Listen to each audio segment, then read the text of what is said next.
Every single day, my TikTok account is tagged numerous times by people looking for my take on situations that seemingly warrants an apology.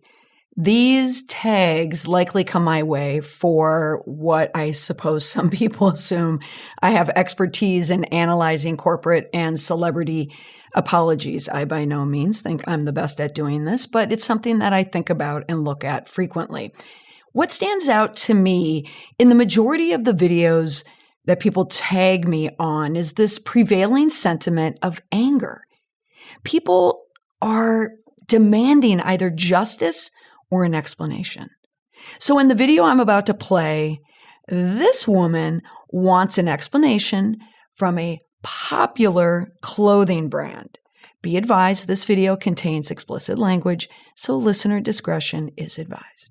What the actual fuck, Vans? I was on the way to my workout class and I saw a guy frantically throwing these shoes in front of the Vans store. And I stood there like kind of confused and he was like, Vans just like dumped all of these to throw out. And I was like, what do you mean? Vans literally threw out all these shoes, and not only did they just throw out these shoes on the street in their boxes, they cut them so people could not use them. They had all the Vans, I guess, out for recycling in these boxes, and they cut them so people could not use them. These are literally baby shoes. He was showing me all of this, and I was like, they went through and slashed every single pair of shoes so that these brand new shoes could not be worn. With the homeless population in the city, this is absolutely disgusting. I'm actually walking by Vans now and it's all cleaned up.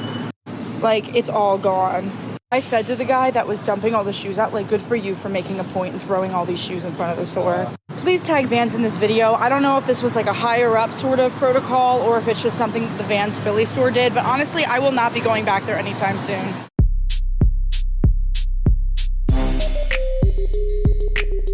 Welcome to the Indestructible PR Podcast. I'm Molly McPherson, sharing breaking news and pop culture zeitgeist moments that aren't just for social media. Each week, I pick a buzzy story, analyze the juicy bits, and follow up with a PR lesson. Using tried and true media and PR tricks of the trade, this episode is going to help you dodge any type of crisis curveball to help you build a reputation that's not just strong, it's indestructible. So why are brands and people flamed on social media?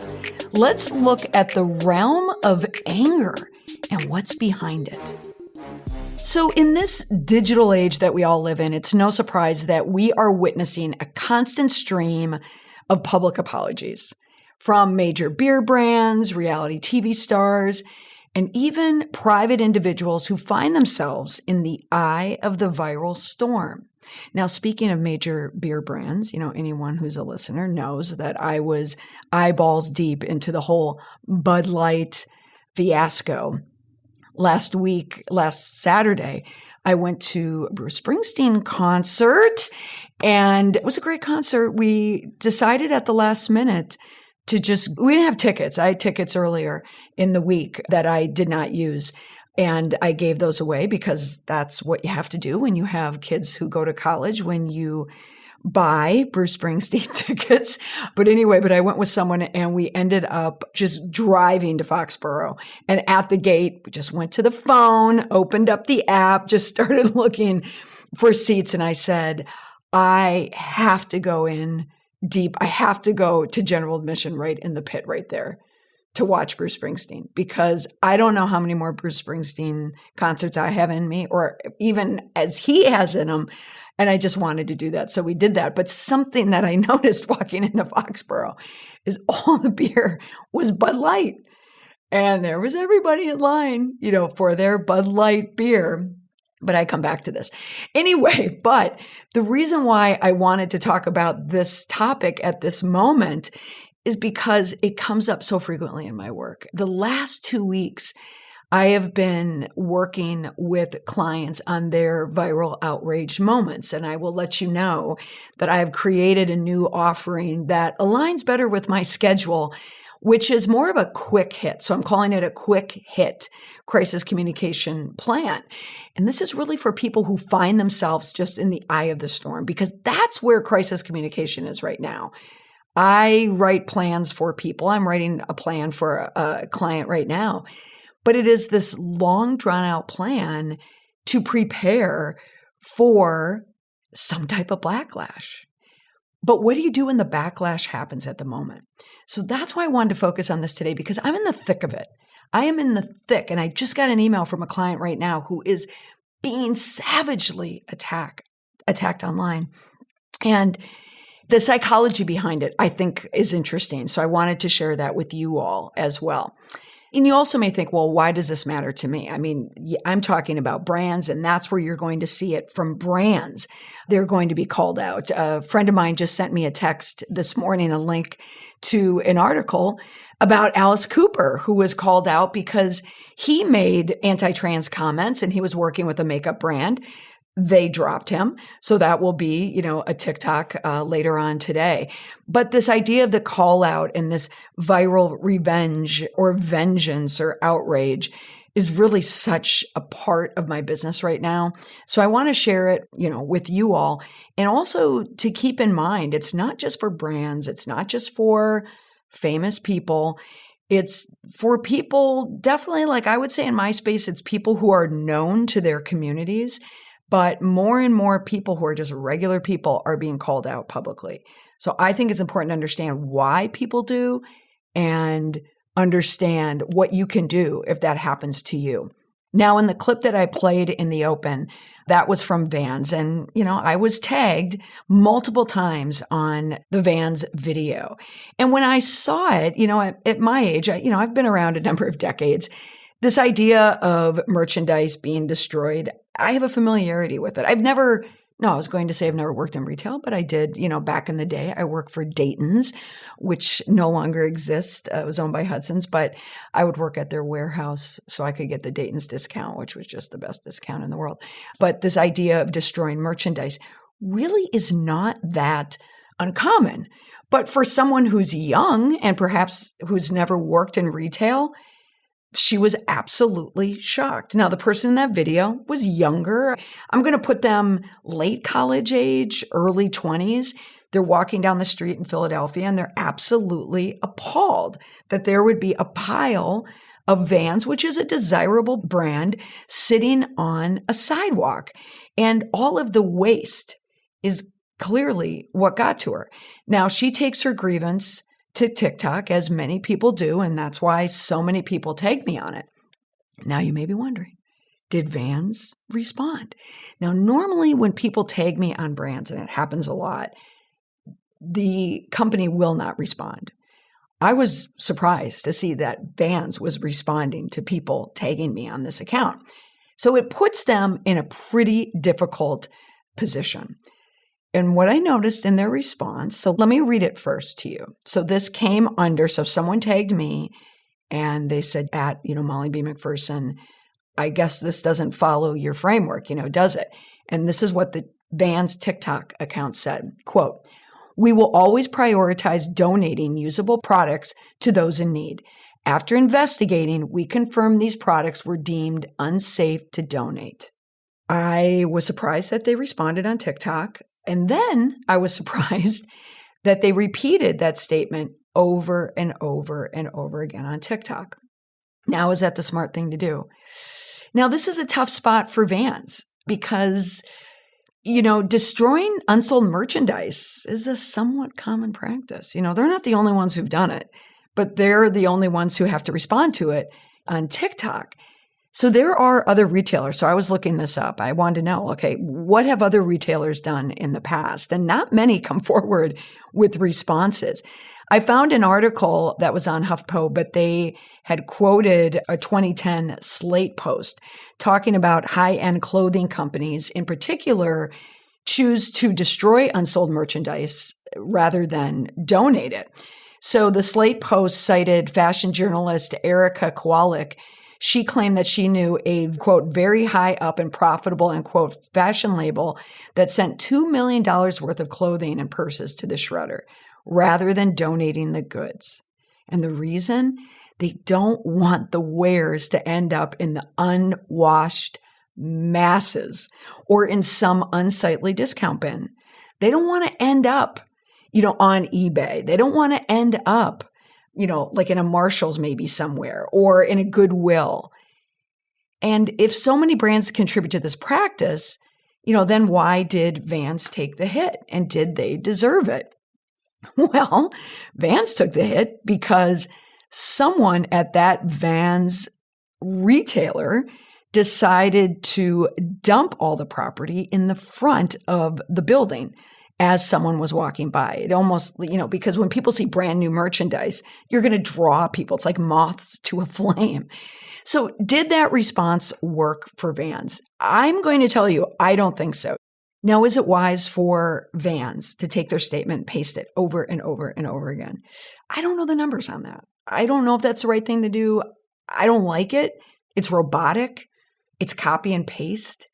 It doesn't seem authentic at all, and that's what messaging is supposed to be. My big bugaboo with this post, however, is that I don't believe it. Because this is a fairly common practice with, higher end brands or, brands with a label, a highly desirable label, for Vans to come out and say that it was deemed unsafe to donate, that just seems like a downright lie. How's a shoe unsafe to donate? I believe if it were me and I was running the Vans communication department or social media, I just wouldn't respond. I would let it go. And one of the reasons why I would let it go is because so many other brands do the same practice. But does that make it right? I believe they could get into a place where if this does grow, they could come out with a statement and acknowledge the situation, because some brand at some point likely is going to have to do this. And they could acknowledge that they dispose unsold clothing through destruction methods. And it's a practice that's consistent with many brands in the industry. But maybe now they're reconsidering it. Maybe they could atone for it and be more committed to doing better. They understand that it's frustrating to people and people may be disappointed in the brand. But then you explain exactly what happens. It protects brand integrity and it ensures that counterfeits do not enter the marketplace. And maybe you could say, but there might be more responsible alternatives. So you could pause on those activities, or we're in the process of conducting that review and actually mean it. You could state that you're aware that these actions have broader implications, not just for the environment, but maybe for communities in needs. And so promise, some immediate actions. Maybe we're partnering with charitable organizations to donate it. Maybe there are future measures there. Initiatives like recycling, upcycling, something where it is understandable, again, that you don't want more desirable brands to end up in places where it diminishes the brand. It's a business decision. And again, reasonable people understand this. So that's the type of messaging there. But that's not what we're talking about. We're talking about what exacerbates that issue where people have to make statements like that. So nowadays we're just seeing, with, as I mentioned, all these apologies, they're coming out because these brands are in the eye of the storm. Their name is being destroyed online. So there's this surge of online anger that targets brands and targets individuals. And it is more than a trend. People don't do it just to do it.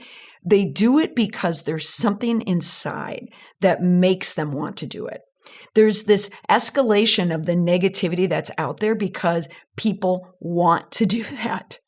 So why should you care about this idea? Why should you care about the practice? Is because a digital environment can be a very toxic environment. And I've worked with a lot of brands. I worked with a lot of organizations, profit, nonprofit, not-for-profit, where they are dealing with this type of blowback. And they're completely thrown by it. No one is immune to it. No one. I've been attacked online. And it does something to you. It affects you. But I've also seen things where I wanted to attack online. Mostly I want to attack people who come at me in my comments. Those are the people I just want to go for them, right? But we don't. So I've been researching this topic for a while. So I want to give you 3 reasons that I see on social media every single day. And I see it with my clients. And oh boy, like I mentioned, have I seen this with my clients? Oh my gosh, even right now, I am in the thick of it with a client. Oh my goodness. They're dealing with just plain old online revenge. And it is something to behold.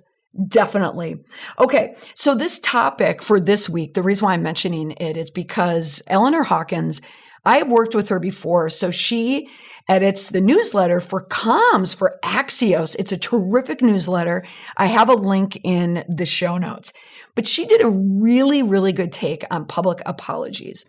And she wanted to look at why companies need to apologize nowadays. So she reached out to me, and ironically, we had scheduled a time for this interview and I couldn't meet that time because I was in the thick of it with another client, someone who's online on TikTok primarily, who is being excoriated online. I was in the middle of our response and I couldn't do that interview with her. So we rescheduled it.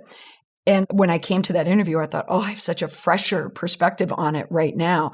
And so she had asked me about, why these things happen. And I had told her, and she had quoted me, that these social media firestorms, I was going with the fire theme and flaming on social media. So you'll hear that a lot nowadays. I am not of the storm and I did mention the eye of the hurricane, didn't I? But I'm trying to get away from the storm metaphors because every crisis person uses that. I'm talking about fire. But what I was mentioning to her is these social media firestorms can envelop like the brands, and consume their reputation. It just, absolutely incinerates their reputation, and it happens quickly. But what is fueling that too is on social media, it's created in a way that these happen more frequently. So Eleanor had cited in her story that there is a correlation between what's read and what's posted. So she cited a 2014 study from Proceedings of the National Academy of Sciences that predates TikTok's, which is a now highly personalized algorithm. It's much different than Facebook, much different than Reddit, where it's driven a lot by the recency of a post. How recent was that post? And then how many people like that recent post? But when there's more negativity attached to that post, there's more attention placed on it. So she had quoted me as saying, that's why more people need to be prepared to quickly explain issues, apologies or acknowledgments. Because if there's a lack of an apology or a lack of acknowledgement, there will be retribution. And people will deem the lack of apology as yet another grievance. So they'll need to apologize even more. That wasn't a great quote, but anyway, but that's what I was talking about.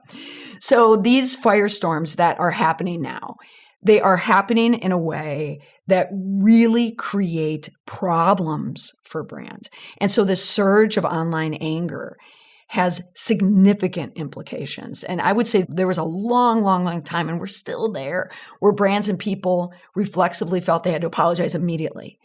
Believe it or not, even though I'm known as this apology queen, not self-appointed by any means, I'm just basing that on my tags that people are constantly, sending me, which I appreciate. But I am at a place now, I don't feel like everybody needs to apologize. We need to explain more. We need to go to the explanation. It's not really an apology, but we acknowledge it. Again, the indestructible PR framework, you want to do the OPE, yeah, you know me. That's the first time I just realized it this morning. When I was looking at own it, explain it, and promise it, I thought, I need an acronym that's easy. Like, how could I do this? Like, does this come up with a word? No. OPE. Now, I could put an R in front of it. I'm going to do my thinking with all of you right now. Should I call it rope? Respond. How to respond. Own it, explain it, promise it. That's not rope. Okay, I'm going to need to rethink this acronym. If anyone can come up with an acronym for me or help me make this easier, feel free to send it my way. But let's talk about now the 3 reasons why I think there's this proliferation of online anger that's aimed at brands and aimed at you, potentially. Now, so much of it, when I explain it to clients, like just yesterday, this is how I broke it down with a client who's dealing with an issue with employees. So I want to keep this as private as possible because I have non-disclosures with all my clients, but they're dealing with an employee issue that has definitely spread into the public space. And I told this client, and there's different levels of it, like we just don't want it to get to certain digital levels. And it did. So I was focusing on, why this was happening. And the client, I'm dealing with this team, but the one client who's the face of it, really taking everything personally, like tears. And I explained, what you were going through is very, very personal. And that's not that different than a divorce. And they were expecting the separation of business to happen more seamlessly. But I said, look at it like a divorce and an acrimonious divorce. How do those go? They don't go well. There's a lot of outrage. There's a lot of anger. There's a lot of retribution when that happens. I said, that's what you're going through. You're going through a divorce and you're both fighting over custody for the kids, and it's getting ugly. And part of the reason why it's ugly is because people are now taking sides, or they see something happening and they're going to come and swarm, like in the case of this client.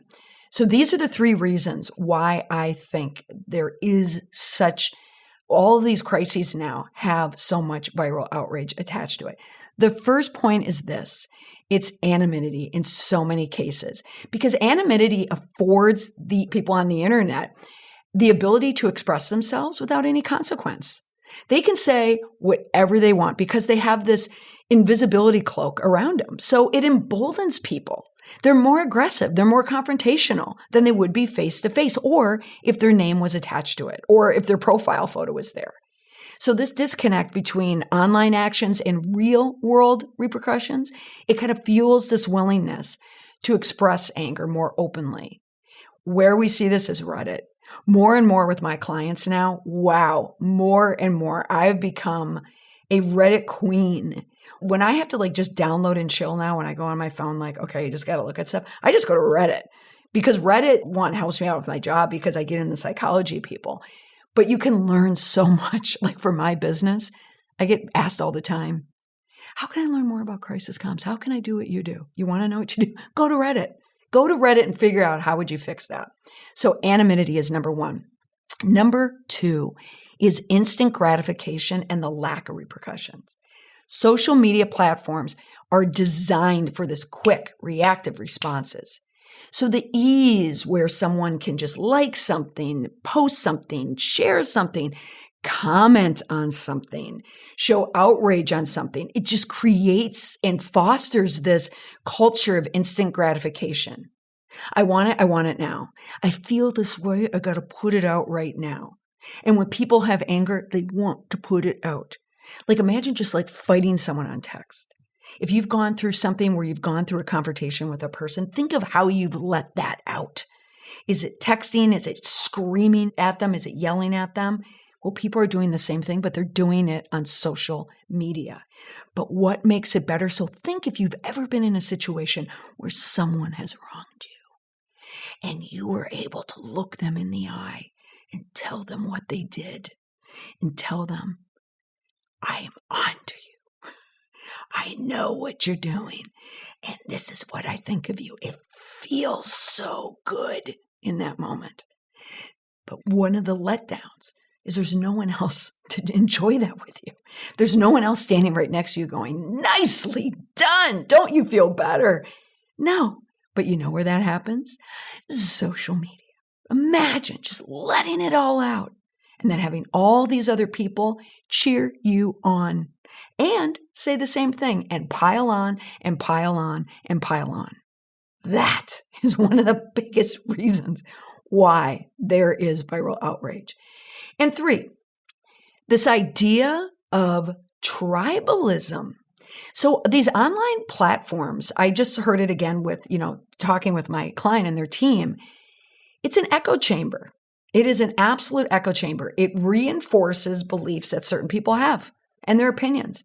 I'm watching it now in Reddit. The opinions about my client, they're wrong. They're wrong. And I see it over and over and over. It's just perpetuating over and over and over. They're just lies. But when someone sees someone's outrage, oh my gosh, well, they must be right.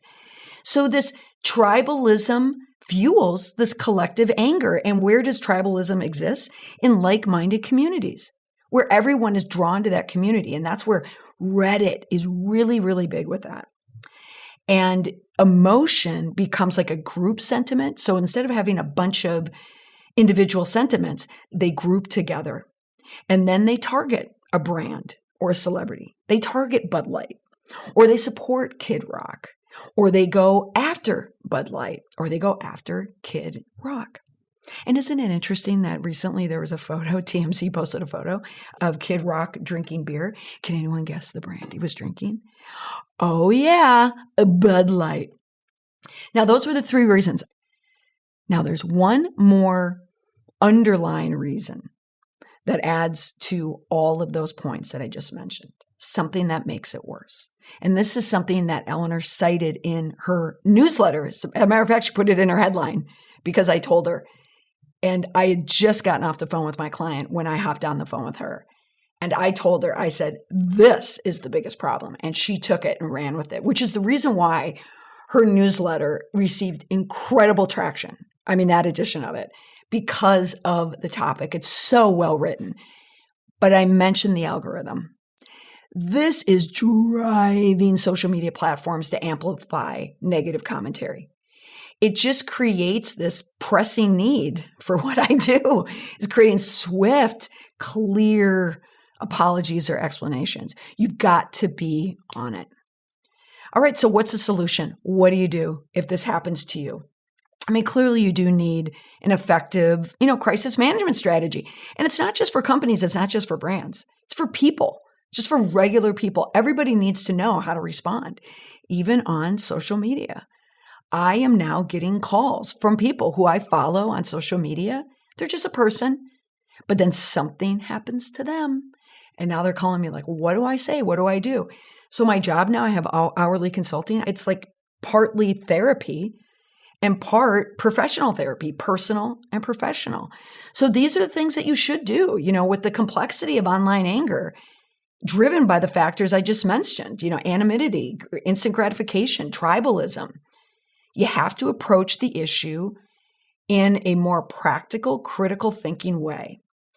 One, you have to have a strategy, a crisis communication strategy in place to tackle it. And the easiest way to do it is just use my indestructible PR framework. OPP, yeah, you know me. I'm just going with that for now. Own it, explain it, promise it. Okay, just own up to what happened, explain why it happened, and then promise to either do better or do differently, whatever it is. It's as simple as that. That is a crisis communication strategy. It speaks to it so you can move on. You can also directly engage with people who are expressing anger. I don't like getting into the thick of it when people are coming at you online and they're just angry. That's what I tell my clients, like in the case of this client right now and then another one that I had the previous week.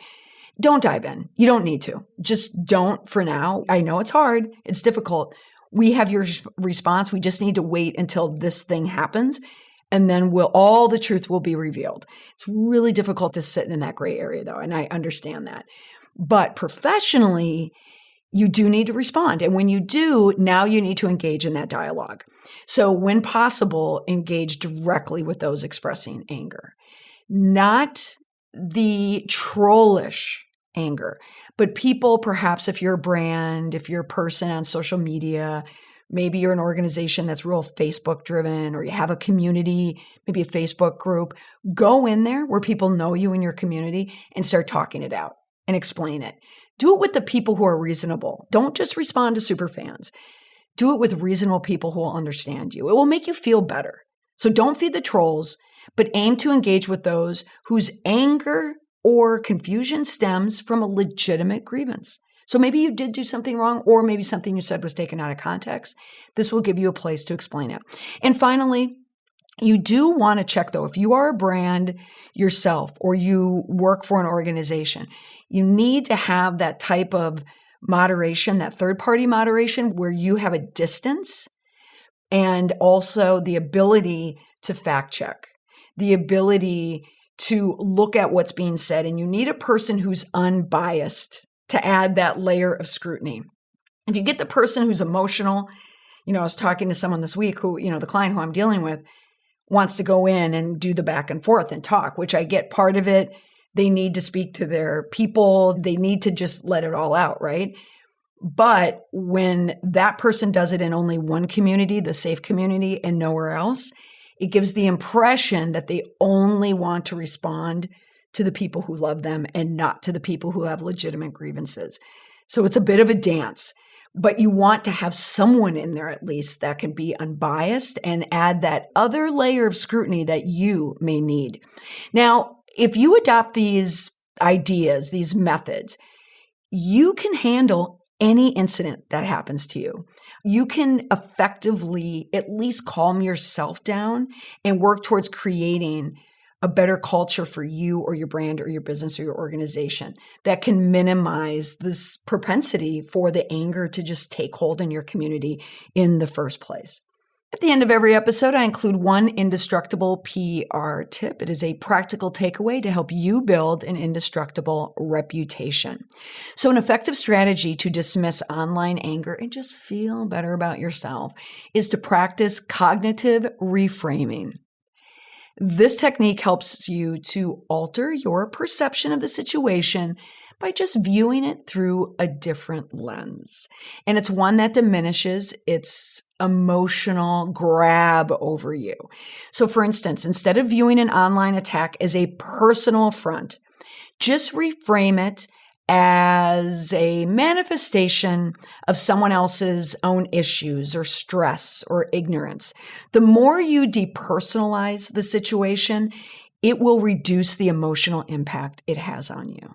Just remind yourself that the online environment can sometimes bring out the worst in people, and that comments often say more about the commenter than about you. And there you have it. So I'm eager to hear your thoughts on today's topic. So join the conversation by checking out my social media posts this week. All right, everyone. Thanks for tuning in. Bye for now.